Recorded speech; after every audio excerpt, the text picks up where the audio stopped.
আসসালামু আলাইকুম।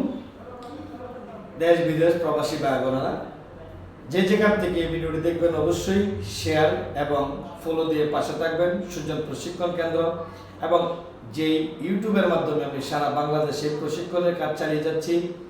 তো আজকে এই প্রশিক্ষণ নিয়ে কিছু আলোচনা শুনবো। আমার এই ফারুক ভাই আমাকে কিভাবে পেয়েছেন এবং আমি বরিশালের মাটিতে আসছি একটি কারখানা পরিবেশন করার জন্য এবং একটি কারখানাকে কিভাবে রান করে তার গন্তব্যস্থানে পৌঁছে দেওয়ার জন্য একজন উস্তাদের কি করণীয়, একজন উস্তাদের কি করণীয় কাজগুলা উস্তাদে করে দেওয়া যাবে।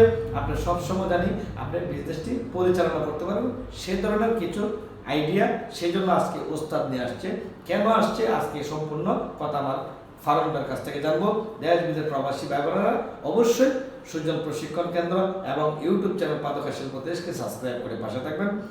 সবাইকে আমন্ত্রিত এবং উদ্যোক্তা হওয়ার জন্য যেটা দরকার অবশ্যই এটা জেনে নেবেন। একমাত্র পাদকা শিল্প দেশকে স্ক্রিনে নাম্বার দেওয়া যোগাযোগ করবেন।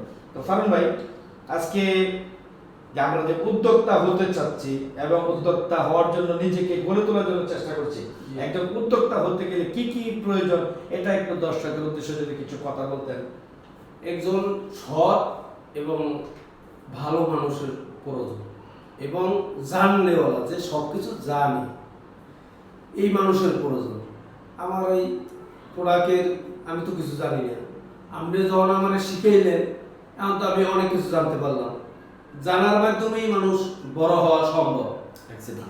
আর জানতে না পারলে মানুষ যে জায়গাটা ওই জায়গায় থাকে, বড় হওয়ার কোনো সম্ভাবনা থাকে না। কারণ আপনি যখন আমার একটা প্রোডাক্টের পর আর একটা প্রোডাক্ট দিচ্ছেন, আর একটা প্রোডাক্ট দিচ্ছেন, আর একটা প্রোডাক্ট দিচ্ছেন, দিতে দিতে দিতে দিতে দিতে দিতে একদিন আমি অনেক বড় কিছু হওয়া সম্ভব। আর যদি ওইটা আমি ওস্তাদের মাধ্যমে যদি না শিখি তাহলে তো আমি দুইটা প্রোডাক্ট জানাও সম্ভব না এবং আমি দুইটা একটা জানি আমার ওই পর্যন্তই সীমাবদ্ধ। কারণ আমি সামনে আর আগাইতে পারতেছি না। আর আপনার মাধ্যমে একটার পর একটা প্রসেস, প্রসেসে আমি অনেক আগাই যাওয়া সম্ভব এবং অনেক কাজ করাও সম্ভব। সর্বক্ষেত্রেই একজন সৎ এবং সৎ উস্তাদের দরকার।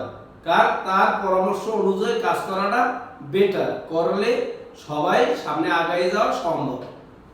তো আমার কথা হলো দর্শক, আপনি তো লক্ষ লক্ষ টাকার বিজনেস, এটা তাই না ভাই? এক টাকার বিজনেস না, কারণ আমরা এমন বিজনেস করব কেন যে বিজনেস করতে যায় আজকে আমরা অনেক টেনশন করব। আমরা এমন বিজনেস তো করতে আসি না, আমরা তো বিজনেস করতে আসছি চাকরি চাইরা আমাদের পরিবারটাকে ভালো রাখার জন্য এবং পুরো সমাজটাকে ভালো রাখার জন্য। এখানে জানি দুঃখী, আমাদের গরিব দুঃখী মানুষরা জানি এখানে চাকরি করতে পারে, সেজন্য তো আমাদের ফ্যাক্টরি করা। এখন ফ্যাক্টরি করতে গিয়ে যদি আমি টেনশন করে আমি দেনাগ্রস্ত হয়ে যাই তাহলে তো ফ্যাক্টরি করে লাভ নেই। না, ফ্যাক্টরি দেনাগ্রস্ত কেন হয়? ওই যে ওস্তাদ সারা তারা নিজেরাই কাজ করতে শুরু করে, যার কারণে বাজারে ওই প্রোডাক্ট চলে না। ব্যস্ত যদি না পারি তাহলে আমার ইনভেস্ট হবে কোত্থেকে? আমি লেবারের বেতন দেবো কোত্থেকে? তাহলে আমি যদি দিনের দিন প্রোডাক্ট বাড়াইতে পারি, একজন ওস্তাদের মাধ্যমে যদি আমি সামনে আগাইতে পারি, তাহলে তো আমার প্রোডাক্ট যত বাড়বে, বিক্রি বাজার যত বিক্রি বেশি হবে, অত আমার লাভবান। আমার শ্রমিকের বেতন চলবে এবং আমার সবকিছুই ওই দিক দিয়ে চললেই তো আমি লাভবান। আর যদি আমার প্রোডাক্ট না বাড়ে, দিনের দিন একটার পর একটা যদি আমি ইনভেস্ট না করতে পারি, মানে মার্কেটে ছাড়তে না পারি, তাহলে তো আমার প্রোডাক্ট ভালো না। প্রোডাক্ট ভালো না হলে তো আমার লস খেতে হবে বাধ্যতামূলক। তো দর্শক শুনতেই পারছেন, এটা আমার মুখের কথা না, একজন উদ্যোক্তার মুখের কথা।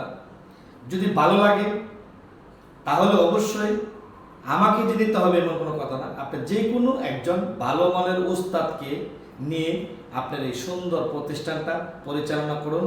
এই সুন্দর পরিচালনাটা করে আপনি দীর্ঘায়িত করে আপনার বিজনেসটি সুন্দর করে এগিয়ে নিয়ে যান। কারণ আমরা সবসময় চাইব একটা বিজনেসের মাধ্যমে একটা গোটা এলাকায় পরিচিতি বাড়ানোর জন্য এবং সকলকে ভালো রাখার জন্য, যে অমুকের ছেলে বিজনেস দিয়েছে, বিজনেসটা দিয়ে সে রান করেছে। আপনি এমন কোনো উদ্যোগ নেবেন না। আগেও যেরকম একজন দুষ্টকারী ছেলে ছিলেন, উদ্যোক্তা হয়ে জানি একজন দুষ্টকারী ছেলে বলে, এরকম উদ্যোক্তা যদি আমরা না হই, আমরা সবসময় চেষ্টা করব ভালো জায়গায় যে ভালো কিছু শেখার জন্য। তাহলে আমাদের জীবনটাকে এগিয়ে নিয়ে যেতে পারবে এবং সুন্দর একটা ফ্যাক্টরি আপনাকে অনেক সময় উৎসাহিত দিয়ে আপনার এই ফ্যাক্টরিটাই আপনাকে অনেক দূর এগিয়ে নিয়ে যাবে। আমি সকলকে অনুরোধ করব, এখনো যারা প্রশিক্ষণ নেননি পাদুকা শিল্প 23 থেকে আসুন, আইসা সরাসরি ভিজিট করে এই ফারুল ভাইয়ের মতন আপনারা কাজ শিখে নিয়ে যান আপনার সুন্দর প্রোডাক্টে। তো সবাই ভালো থাকবেন, সবাই আমার জন্য দোয়া করবেন। আমি জানি সারা বাংলাদেশে এই প্রশিক্ষণের কাজ চালিয়ে যেতে পারি। সবাই আমাকে সাপোর্ট দিবেন এবং সবাই আমাকে উৎসাহিত করে এবং আমাকে সাহস দিবেন সবাই। তো ফারুন ভাই এবারকার মতো শেষ করি নাকি? জি। তো সবাই ভালো থাকবেন, ফারুন ভাইয়ের জন্য সবাই দোয়া করবেন। আসসালামু আলাইকুম।